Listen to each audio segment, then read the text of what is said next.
குரு வணக்கம். குருவே தினம்.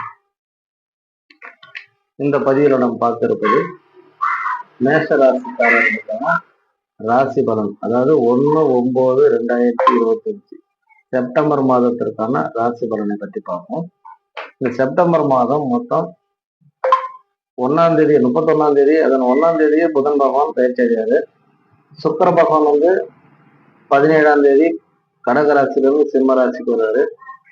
சிம்ம ராசியில் இருக்கக்கூடிய சூரிய பகவான் 15ஆம் தேதி கன்னி ராசிக்கு வருவாரு. கன்னி ராசியில் இருக்கிற செவ்வாய் பகவான் 14ஆம் தேதி துலா ராசிக்கு போவார். இதன் அடிப்படையில ஜாதக பலன்களை பற்றி நாம் பார்ப்போம். இந்த மேஷ ராசிக்காரர்களுக்கு செப்டம்பர் மாதம் எப்படி இருக்கும் அதை பத்தி நம்ம பார்ப்போம். பாருங்க, இது வரைக்கும் நீங்க மேஷ ராசிக்காரர்கள் பொதுவாக எடுத்தோடனே சொல்லணும்னா மேஷ ராசிக்காரர்கள் பொதுவாகவே ஒரு நோய், கடன், வழக்கு, பிரச்சனை, ஏதாவது இந்த மாதிரி ஒரு பிரச்சனைகள் இருந்தவங்க போறா பாருங்க, வரக்கூடிய 14ஆம் தேதிக்கு மேல நல்ல ஒரு அமைப்புகள் ஏற்படுத்தி கொடுக்கும். கணவன் மனைவி பிரிஞ்சவர்கள் ஒன்று சேருவாங்க. நோயில இருந்து, வயசுல இருந்து, பிரச்சனை இல்லை, அது மாதிரி ஒரு தொந்தரவுல இருந்தவங்க பூரா பாருங்க, இப்போதைக்கு ஒரு 14ஆம் தேதிக்கு மேல ஒரு சூப்பரான செவ்வாய் பகவான் துளாராசிக்கு வரும்போது உங்களுக்கு ஒரு நல்ல பலனை ஏற்படுத்தி கண்டிப்பா கொடுப்பாருங்க பாருங்க. ரெண்டாவது பார்க்கும் பார்த்தீங்கன்னா பொருளாதாரம் சம்பந்தமான விஷயங்கள் ஓரளவுக்கு நல்லா இருக்கும். சுக்கிர பகவான் 4ஆம் இடத்துல நல்ல இடத்துல உட்கார்ந்து இருந்தாரு. அதே நேரத்தில் குடும்பம் சம்பந்தமான விஷயங்கள்ல ஒரு திருப்தி இல்லாத ஒரு நிலை இருந்திருக்கும். கணவன் கூட்டு தொழில் சம்பந்தமான விஷயங்கள்லாம் ஓரளவுக்கு நல்லா இருந்திருக்கும். வரக்கூடிய 17ஆம் தேதிக்கு மேல சுக்கிர பகவான் கடகராசிக்கு சிம்மராசி பயிற்சி பண்ணும் போது குடும்பத்துல சந்தோஷம், மன மகிழ்ச்சி, நிம்மதிகள், கணவன் மனைவியில ஒற்றுமை வருவதற்கு சார்ந்த விஷயங்கள்லாம் இருக்கும். இந்த மேசராசிக்காரர்கள் பெண் சம்பந்தமான விஷயங்கள்லாம், பெண்ணு பார்க்க போறது, அந்த மாதிரி விஷயங்கள்லாம் பாருங்க, இப்போதைக்கு ஓரளவுக்கு நல்ல பெண்ணு பிடிச்சிருக்கும். அந்த பொருளாதார சம்பந்தமான விஷயம் நல்லா இருக்கும். குடும்பத்துல சுபகாரியங்கள் சம்பந்தமான விஷயம் இருக்கும். பழக்க வழக்கங்கள் நல்லா இருக்கும். குடும்பத்துல சந்தோஷம் வரும். குடும்பத்துல இது வரைக்கும் திருப்தி இல்லாத ஒரு சூழ்நிலை வந்தது கூட ஓரளவுக்கு நல்ல நிலைமை ஏற்படுத்தி கொடுக்கும். புதன் பகவான் பாருங்க, டாக்குமெண்ட் இப்போ வீடு வாங்குறது, மனை வாங்குறது, அது சம்பந்தமான விஷயங்கள்லாம் அலைச்சலாக போயிட்டு இருக்கு. அது சார்ந்த விஷயங்கள்லாம் ஓரளவுக்கு நல்லா இருந்திருக்கும். வரக்கூடிய செப்டம்பர் மாதம், அதாவது செப்டம்பர் 1ஆம் தேதியில இருந்து இடமாற்றங்கள்லாம் உங்களுக்கு புகழை தரும். நீங்க என்ன பண்ணுங்க, குலதெய்வங்களுக்கு வழிபாடு செஞ்சுட்டு போயிட்டு வரும்போது, குலதெய்வம் கோயிலுக்கு ஒரு பயணங்களை போயிட்டு வரும்போது உங்களுக்கு லாபங்களை கண்டிப்பாக கொடுக்குறாரு. போகும்போது இப்ப பாருங்க, வேலை சம்பந்தமான விஷயங்கள்லாம் ஒரு அலைச்சல்கள், திருப்தி இல்லாத சூழ்நிலைகள் இருக்கும். இப்போதைக்கு பாருங்க, வேலையில ஒரு சந்தோஷமான அமைகின்ற ஒரு அமைப்பு ஏற்படுத்தும். வேலையில சந்தோஷமா இருக்குது, வேலை கஷ்டப்படாத மாதிரி அமைப்பு, இல்ல வெளியே போட்டு ஜாலியா இருக்கிறது, இது சார்ந்த விஷயங்கள்லாம் இப்போதைக்கு ஓரளவுக்கு நல்லா இருக்கும். டாக்குமெண்ட், மாமன் உறவுகள், இது சார்ந்த விஷயங்கள் உங்களுக்கு நல்லது கொடுக்கும். அரசாங்கத்தின் மூலமாக தான் ஓரளவுக்கு பிரச்சனை இருக்கும் உங்களுக்கு. குழந்தைகள் மூலமாக, அரசாங்கத்தின் மூலமாக பூர்வீக சம்பந்தமான விஷயங்கள்ல கொஞ்சம் கவனமாக இருக்கும். ஏன்னா சூரிய பகவான் பாருங்க, வர 17ஆம் தேதிக்கு மேல என்ன பண்றாருன்னா, சிம்ம ராசியில மறைவு ஸ்தானமான கன்னி ராசிக்கு போயிடுவாரு. கன்னி ராசி போகும்போது நம்ம மறைவு பெற்றதுனால அரசாங்கத்து மூலமாகவோ, அம்மான் உறவு மூலமாகவோ, தந்தையின் மூலமாகவோ ஒரு விரயங்களை செய்ய வேண்டிய கண்டிப்பாக அவசியம் இருக்கும். அப்ப என்ன பண்ணணும்னா, அரசாங்கத்துல வேலையில இருக்கிறவங்களுக்கு ஏதாவது நம்ம போயிட்டு ஒரு சாப்பாடோ ஜூஸோ வாங்கி போயிட்டு கொடுத்து வந்தீங்கன்னா அதன் மூலமான கொஞ்சம் பாதிப்புகள்ல இருந்து நம்ம குறைஞ்சிடலாம். சரிங்களா?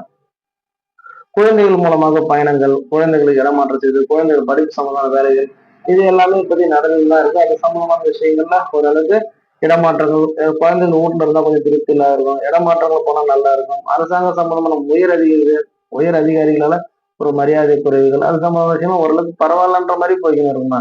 மேஷராசிக்கு 9 குடையவன் ஒரு 3ஆம் இடத்துல மறைஸ்தானத்துல உட்கார்ந்து இருந்தாலும் நல்ல கொஞ்சம் பயணங்கள், கொஞ்சம் மன திருப்தி இல்லாத ஒரு சூழ்நிலை, ஏதோ கோயிலுக்கு போயிட்டு வரோம், ஏதோ ஒரு இடத்துக்கு பயணங்கள் போயிட்டு வரோம், ஒரு கோயிலுக்கு போயிட்டு வந்துட்டாலே ஓரளவுக்கு பிரச்சனை முடியிற மாதிரி ஒரு அமைப்பு தான்.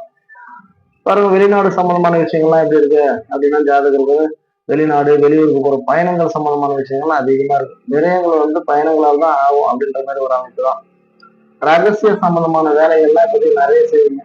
ரகசியமான செயல்கள், ரகசிய சந்தோஷங்கள், ரகசிய செயல்பாடுகள், இதெல்லாம் கொஞ்சம் இருக்கும், கொஞ்சம் பார்த்து இருக்கணும். சரி, பாருங்க, தொழில் பார்த்துங்க, வெளிநாடு சம்பந்தமான தொழில் தான் உங்களுக்கு சிறப்பா இருக்கும், அல்லது ரகசியமான தொழிலா இருக்கும், அல்லது தொழில் சம்பந்தமான விஷயங்கள் கிடைக்கிற லாபத்தை வெளியில சொல்லாமல் இருக்கும். நைட்டு வேலை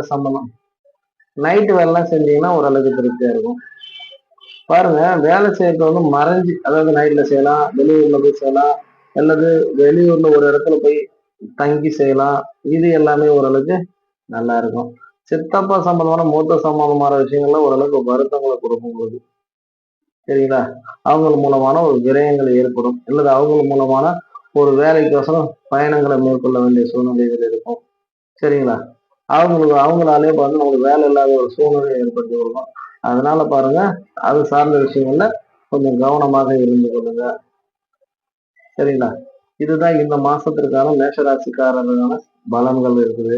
இதுல பாருங்க, உங்களுக்கு சுக்கிர பகவான் வந்து வந்து உங்களுக்கு 17ஆம் தேதி வந்து அதிர்ஷ்ட ஸ்தானத்துல வருதுனால ராஜராஜேஸ்வரி வழிபாடுகள் உங்களுக்கு சிறப்பை கொடுக்கும். அதாவது வெள்ளிக்கிழமை விரதம் இருப்பது நல்லது கொடுக்கும். அதாவது வந்து சட்டைகள் வந்து நல்லா நீட்டா துவைச்சு அயன் பண்ணி போட்டு உங்களுக்கு வந்து லாபங்களை ஏற்படுத்தி கொடுக்கும். குலதெய்வம் கோவிலுக்கு போயிட்டு அங்குள்ள பெண் சாமிக்கு வழிபாடு செய்வது உங்களுக்கு நல்லதை கொடுக்கும். பெண்கள் வந்து இந்த மாசத்துல எக்காரணத்தோட அடிக்கிறத, பேசுறத, திட்டுறதோ இருக்கக்கூடாது. ஏன்னா பெண் பிள்ளைகள்கிட்ட கையில காசு கொடுத்து வாங்கினவங்க நல்லதை ஏற்படுத்தி கொடுக்கும். மனைவி வந்து ஒரு ஆச்சாரமாக இருப்பது இந்த மாசத்துல நல்லது. அதிர்ஷ்டமான பாவம் வந்து சிம்ம ராசியில வந்து அதிர்ஷ்டமான பாவம் வந்து சுக்கிர பகவான் அமர்வதனால இந்த மாசம் வந்து உங்களுக்கு சிறப்பாக இருக்கக்கூடிய நாள் தான். புதன் பகவான் இருக்கிறதுனா பெருமாள் கோயிலுக்கு போகிறது, மாமன் உறவுகள்னா ஒரு ஆசீர்வாதம் வாங்குறது, மாமன் வீட்டுக்கு போயிட்டது, பெருமாள் கோயிலுக்கு போயிட்டு வர்றது.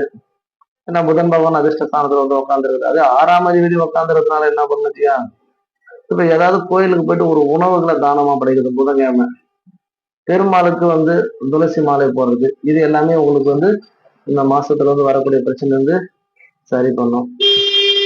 நன்றி, வணக்கம்.